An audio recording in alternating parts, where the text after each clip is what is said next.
ñu ngi leen di jaajëfal bu baax yéen ñi nga xamante ni yéenay suivre chaîne bii nii di GPFDP Sénégal tey dañoo tey ci li nga xamante ni moom mooy concours douane bi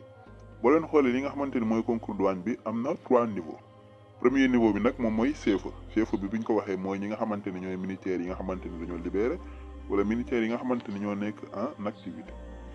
deuxième option bi ak troisième bi mooy ñi nga xamante ni ñoo am bac ak BFEM léegi ñi nga xamante ni ñoo am bac ak BFEM peut-être mën a nekk civil yi. loolu nag buñ ko waxee mooy que ñi nga xamante ni ñoo am bac ak BFEM ñooñu même buñ amee doctorat sax bac ak BFEM lañ leen laaj ñooñu mën nañ def ci li nga xamante ni mooy concours douane bi directement maanaam mën nañ déposer buñ nekkee ay civil léegi nag concours douane boobu pour nga déposer ci yan pièces nga war a fournir pour premier bi il faut nga fournir li nga xamante ni mooy pour civil yi il faut ñu def li nga xamante ni mooy photocopie seen diplôme bi nga xamante ne am nañ ko mu nekk bac wala BFEM ñu photocopie ko légaliser ko teg ci li nga xamante ne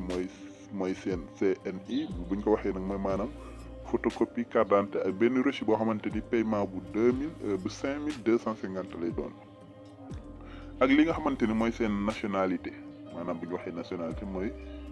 certificat de nationalité bi ak li nga xamante ni mooy seen casier judiciaire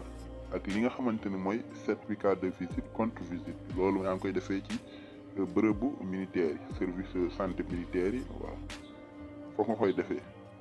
loolu nag moom ngay def li nga xamante ni mooy moom ngay déposer loolu nag moom ngay déposer te loolu te concours bi nag pour nga def ko il faut nga pour ñi nga xamante dañoo am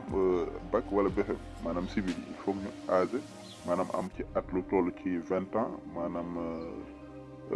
ñaar fukki at ak li nga xamante ni mooy 30 ans wala 30 ans yi nag au plus de 1er janvier lay doon ngeen xam benn affaire nag li nga xamante ni mooy concours douane bi ubbeegul concours bi ubbeegul mais heure bu ubbee dinañ leen baaxee information yi ci chaîne bi nga xamante ni mooy GPFDP Sénégal ñu leen wax ngeen abonné te activer cloche